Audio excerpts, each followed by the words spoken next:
Alright guys, in this video I will explain No Man's Land. Basically like what it is, how it's triggered. You guys saw in a previous video how it's laid out, but I'll do it again just in case you decided to skip straight to this video. I'll explain the deck composition of No Man's Land, and hopefully I'll remember to cover those bullet points in this video. So anyways, No Man's Land is by far one of the more unique components of this game. It's one of the most positively received aspects because No Man's Land basically represents Astavar as a whole, like just the world that everyone is in. And if you skip the intro, Astavar is the world that War of the Vales takes place on. So, what I'll do is I'll pick these up and I will go back through how to set up No Man's Land. So, sorry the table's wobbling.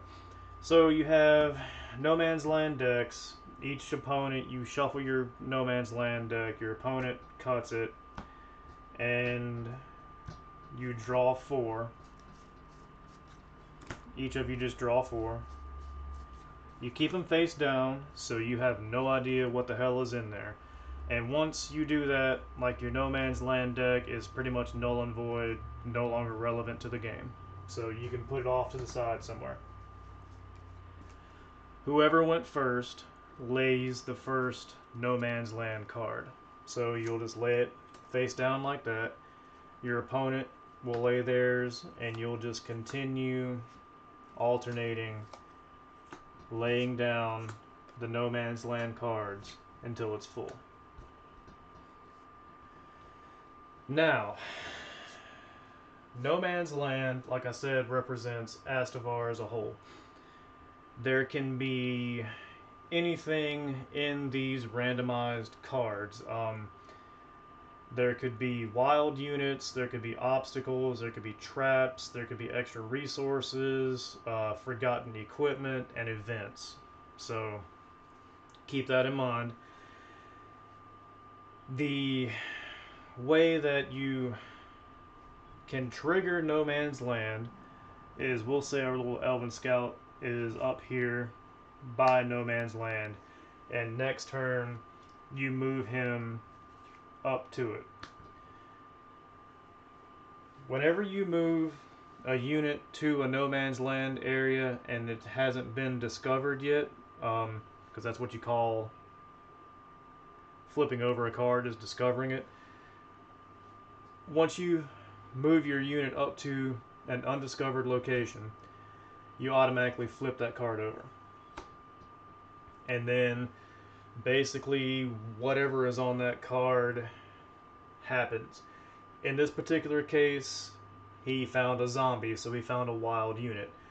These two units automatically engage in combat. Now, if he would have found, that's another wild unit.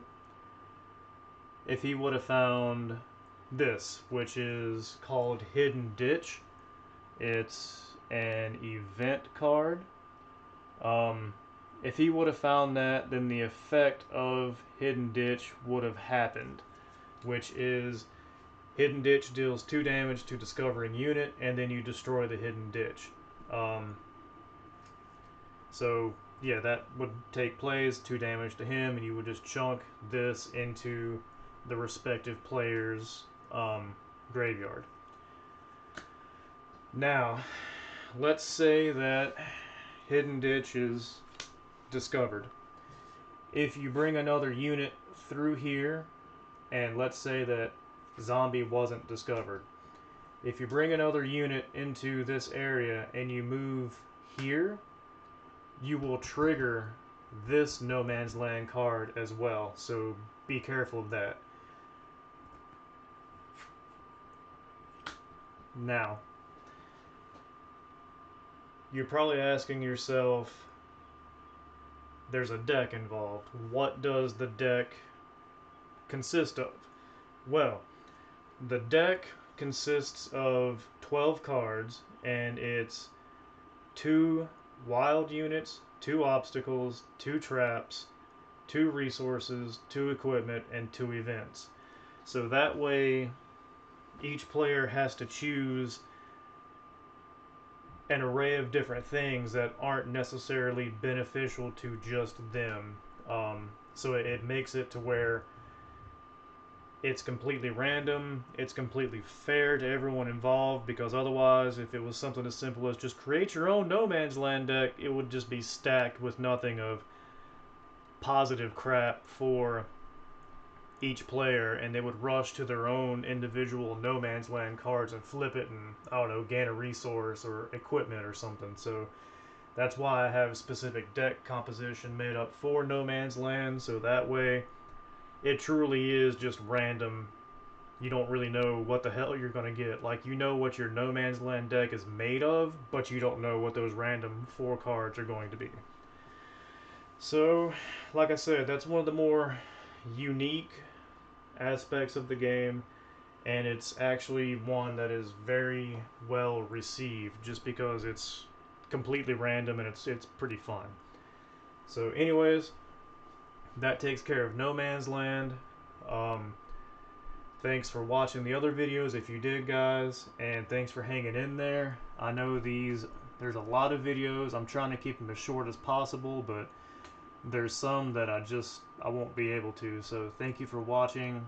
Please feel free to share these around, introduce people to this project of mine.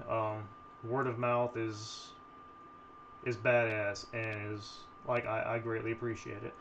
But anyways, off to the next one. Thanks, guys.